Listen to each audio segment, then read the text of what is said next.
The child spoke before anyone asked. She spoke before doors opened, before letters arrived, before blood cooled on the floorboards. And when Catherine Doyle spoke, grown men forgot how to breathe. In the winter of 1871, in a river town erased from most maps of the northeastern United States, people learned a truth older than fear itself. Some secrets do not wish to be discovered. They wish to be remembered. This is not a story about a haunted house. It is not a story about a curse passed through generations. It is a story about a child who knew things no living person should have known, and about the price paid by everyone who listened. The church records list her name once. The town ledger crosses it out twice.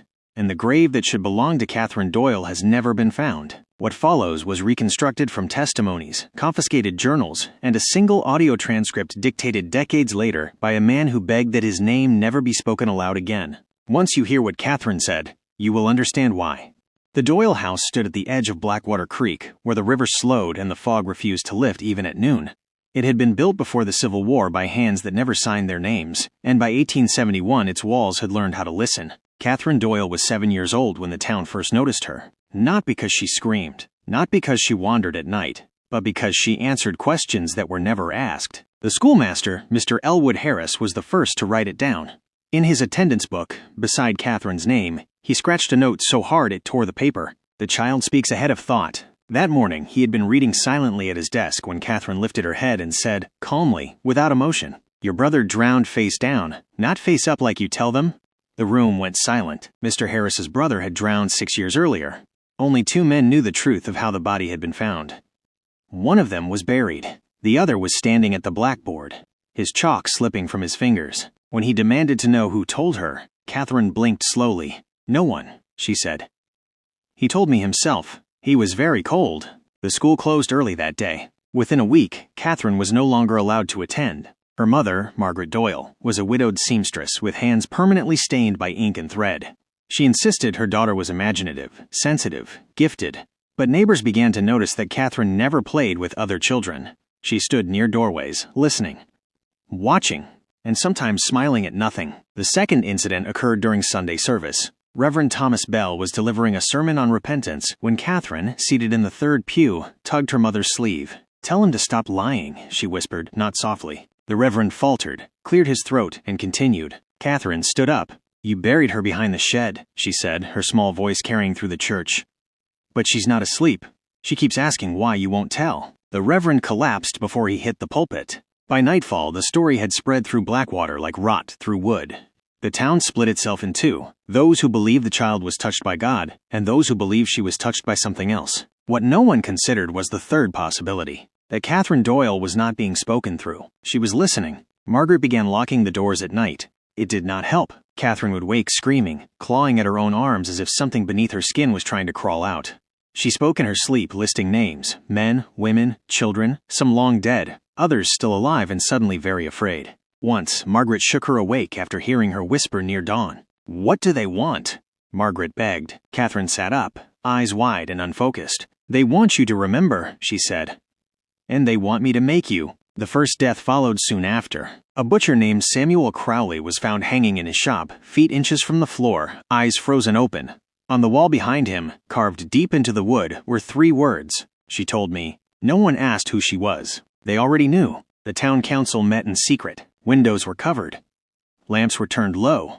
Catherine's name was never spoken aloud, only referenced with gestures or pauses thick with dread. "She knows about the well," one man whispered. "She knows about the fire," said another. A third man began to cry. They agreed on one thing only. The child had to be silenced, not killed, contained. They told Margaret it was for Catherine's protection, that the girl was ill, that a physician from Boston had agreed to take her somewhere quiet, somewhere safe. Margaret did not believe them, but when she tried to leave town, every road seemed to fold back on itself. Horses refused to move. Wheels broke. The river flooded without rain. On the final night, Catherine packed her own small bag. "I won't be gone long," she told her mother. "They never keep me." Margaret followed the carriage until the fog swallowed it whole. Catherine was taken to the old infirmary on Hawthorne Hill, a place abandoned after the war, its lower floors permanently damp, its upper rooms sealed and unused. According to the intake log, Catherine Doyle arrived at 9:12 p.m. According to the same log, written in different ink, she never left. What happened inside that building was not recorded officially, but pieces survived. A nurse's diary, found years later with pages torn out. A locked drawer containing teeth that did not match any known patient. And one sentence, written over and over again on the stone wall of cell 3, carved so deep the marks are still there. They never stopped talking. The screaming began on the third night. Not from Catherine, from the staff. Men reported hearing their dead relatives calling from empty rooms. Women claimed invisible hands pulled at their hair while they slept. One orderly tore out his own tongue after insisting it was lying to him. Catherine was moved underground, chained, drugged, prayed over. It did nothing. When the doctor demanded she explain how she knew so much, Catherine finally looked afraid. "I don't know everything," she said. "I only know what won't stay buried." On the sixth night, the infirmary caught fire. No one knows how it started. By the time townsfolk reached the hill, the upper floors were already collapsing. Screams echoed from below, dozens of voices, overlapping, some too old, some too young, some not human at all. They searched the ruins for Catherine's body. They did not find it. What they did find was worse. Every grave in Blackwater Cemetery had been opened from the inside. And in the ashes of the infirmary basement, carved into the stone where Catherine had been held, was a final message. "She heard you first." The town of Blackwater emptied within a decade. Maps stopped naming it. Church records burned. But some nights, when the fog rolls in thick and low near forgotten rivers, people still report a child's voice, soft, patient, waiting. If you hear her, do not answer. This was only the beginning. Catherine Doyle vanished into the smoke and silence, but the darkness she left behind did not fade. It grew. It whispered. The town of Blackwater was emptying, but not all who left were gone. Some stayed, tethered by a secret no one dared to speak aloud. Margaret Doyle, Catherine's mother, was the first to return. Haunted by dreams stitched with fire and cold voices, she crossed the cracked streets alone, each step echoing like a question no one could answer. She found the church abandoned, its wooden pews splintered, hymnals torn and scattered. On the altar, a single candle burned, though no one had lived here for months. Margaret's fingers trembled as she reached out, the flame flickering but never dying. At the edge of the town square, a group had gathered, but not the ones she remembered. Their faces were pale, eyes hollow, moving slowly, speaking in murmurs like the wind through dead branches. "They hear her," one whispered. "They never stop," another replied. Margaret's heart hammered. She had tried to forget, to believe Catherine's disappearances were a mercy, but the town was alive with the echoes of something old, something waiting. She followed the whispers to the riverbank where the water ran thick and black as ink. There, etched deep into the mud, were footprints. Too small for a child, but too sharp for an animal. The footprints led to the well. The well no one spoke about. The same well where, decades ago, a girl named Annabelle had vanished without a trace. Margaret peered into the darkness. The air was cold, a breath against her cheek. "Tell me," a voice said, soft, urgent, and chilling. Margaret stumbled back. "Who's there?" she demanded, voice cracking. But the river swallowed the sound. In the days that followed, townspeople who dared to remain spoke of Catherine's voice carried on the wind, calling names long dead and long forgotten, and one by one, they began to disappear. Margaret's notebook, recovered years later, contained one chilling entry. "She is not gone. She is everywhere. The voices are hers. The shadows answer her call. We buried the past, but she speaks for the secrets that claw from beneath. I fear the child is the town's curse and its salvation, both wrapped in one." The town of Blackwater was never found on any new map, but some say if you listen closely near a forgotten river at night, you can hear the faint whispers of a child who spoke secrets no one should ever know. The fog rolled in thicker that night, swallowing the crooked silhouettes of Blackwater's abandoned buildings. The wind carried whispers, soft, fragmented, barely there, but enough to freeze the blood of anyone who dared to listen. Margaret Doyle had not spoken to a living soul since returning to the empty town. She wandered the streets like a ghost searching for answers she was too afraid to find. Her fingers traced the rough wood of the Doyle house, its windows like dark, unblinking eyes watching her return. Inside, the air was thick with the scent of decay and something older, something that didn't belong to this world. On the cracked floorboards, she found a small, worn notebook, Catherine's. The pages were filled with strange drawings, webs of lines connecting names, dates, and symbols she did not recognize. At the center of it all was a drawing of a child, but the eyes were hollow, black voids that seemed to suck in the light. Margaret's eyes scanned the margins, where faint scribbles had been etched hastily. "They are beneath us." The well remembers, the river knows, as if the words themselves were warnings. Determined to uncover the truth, Margaret descended to the town's well, its opening covered in tangled roots and rusted iron. The darkness inside seemed endless, swallowing the weak beam of her lantern. She dropped a small stone and waited. Seconds later, a faint splash echoed back. But then, something else. A whisper rose from the depths, barely audible, like a breath on the back of her neck. "Come closer." Margaret's heart pounded as she stumbled backward, tripping over broken bricks. The well was not just a well. It was a gateway, a mouth hungry for memories long buried and sins never confessed. The townspeople who remained told stories in hushed tones. Stories of children vanishing near the water, of strange lights beneath the river's surface, and voices that called them by name in the dead of night. One man, old and gaunt, claimed to have seen Catherine standing on the water itself, her eyes shining like stars, whispering secrets that made the trees shudder. Margaret found herself haunted by a recurring nightmare, Catherine's voice calling from beneath the water, begging her to listen. When dawn broke, she was gone. Only her notebook remained on the Doyle house's doorstep, open to a final entry. "If you find this, know that some secrets cannot be kept.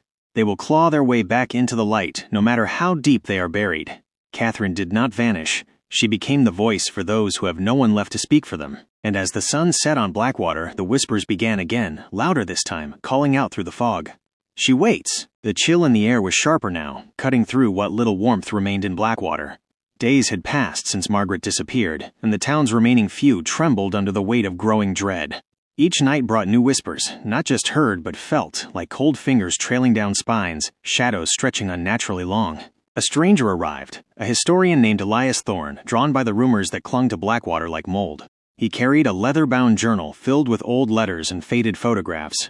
His eyes were weary, but his curiosity was relentless. Elias sought out the townsfolk who had not fled. They spoke reluctantly, their voices trembling as they recounted tales of Catherine Doyle and the horrors that followed her. "She knew things no child should," said Old Man Grady, voice barely a whisper. "Things that weren't meant to be spoken. After she came back from the infirmary, well, that's when the real darkness began." Elias pored over Margaret's notebook, deciphering the cryptic symbols and notes. It became clear. Catherine's knowledge wasn't mere childhood delusion. She was connected to something ancient, something buried beneath the town itself, something hungry. Following clues in the journal, Elias found himself drawn to the old infirmary ruins, now nothing but blackened stones and twisted metal. The air around the site hummed with an unearthly energy, a low vibration that seemed to crawl under skin and bone. Inside the cellar, Elias discovered a hidden chamber, its walls etched with symbols that pulsed faintly in the lantern light. The carvings told a story. Centuries ago, before Blackwater was built, a cult had thrived here, worshipping a forgotten deity that fed on secrets, memories, and souls trapped in silence. The well, the river, even the fog, they were all gateways and vessels for this ancient force. Elias's breath caught when he found a small wooden box, sealed tight. Inside lay a single, weathered doll, its eyes hollow, mouth sewn shut. A note, brittle with age, read, "She is the vessel. She hears what no one else can. Do not wake her." Suddenly, the ground beneath Elias trembled. A cold wind roared through the chamber as distant whispers turned into screams. The shadows coalesced into a shape, a small girl with empty eyes and a smile too wide for innocence. "Did you come to listen?" she whispered, voice layered with 1,000 others. Elias stumbled back, heart racing. The ancient evil that Catherine had been bound to was not finished. It was awakening, and this time, it wanted more than secrets. It wanted souls. The nights grew darker still. Blackwater was no longer just a town lost to time. It was a vessel, a living echo chamber for the horrors Catherine Doyle had unwittingly unleashed. Elias Thorne barely escaped the infirmary's cellar, but he carried with him the chilling knowledge that the entity beneath Blackwater was awakening, its hunger intensifying. Back in the nearby town where Elias found refuge, he pored over every document, every whisper of legend that might hold a key to stopping the darkness. The ancient deity was called Nokthra, a shadow that fed on silence, secrets, and the souls trapped in forgotten sins. The child, Catherine, had been the perfect vessel. She could hear the unspeakable, see through the veil separating the living from the dead. But once the cult was destroyed, they had tried to lock Nokthra away, burying the knowledge deep beneath Blackwater's well. It was a fragile prison, and Catherine, in her innocence, had torn it open. Elias realized the only way to end the nightmare was to confront the source itself. He returned to Blackwater alone. The fog swallowed him whole as he reached the riverbank near the old well. The water churned unnaturally, black as tar, reflecting a twisted moon. From the depths the whispers rose, soft, coaxing, maddening. "Come. Listen." "Remember." Elias felt the cold grip of the water pull at his boots. He resisted, shouting Catherine's name, trying to anchor himself to reality. Suddenly, the child appeared before him, her eyes hollow but filled with endless sorrow. "You cannot stop this," she said. "I only opened the door. Now it is time for it to speak." The waters bubbled, and from beneath rose countless faces, those lost to the well, to the town, to time. Their mouths moved, but no sound came. Elias raised his lantern, casting light on the faces that twisted in silent screams. He screamed back. In the moment that followed, the ground shattered, the river roared, and the voices exploded into a deafening chorus. And then silence. When Elias awoke, Blackwater was gone. The river was calm. The fog lifted. But the notebook lay in his hands, open to a final page written in a trembling hand. She spoke secrets no one should know. Now the silence has teeth. Beware the child who listens. The darkness never left. It waits for the next secret to be spoken. The sun rose over the empty fields where Blackwater once stood, casting long shadows across the cracked earth. The town was gone, erased, swallowed by time and silence. But the stories refused to die. Elias Thorne returned to the world beyond the river, carrying the weight of what he had witnessed. The notebook, Catherine's final message, was a constant reminder. Some truths are too dangerous, some voices too powerful. In his later years, Elias warned others, but most dismissed his tales as madness born from isolation. Yet, those who listened closely heard the faintest whisper, carried on the wind, like a child calling from the shadows. Remember, Catherine Doyle was never just a child. She was a conduit for the forgotten, the silenced, and the damned. Her voice echoed through history, a chilling reminder that some secrets demand to be heard, even if they bring darkness with them. If you ever find yourself near an abandoned river town cloaked in mist, and you hear a soft voice whispering your name, don't answer. Because the child who spoke secrets no one should know is still listening. Forgotten Remains, thanks you for joining this journey into the shadows. Remember to like, subscribe, and hit the bell icon, because some stories are meant to be heard, but only if you dare. Until next time, keep your eyes open and your secrets close. The past is never truly gone. Forgotten Remains.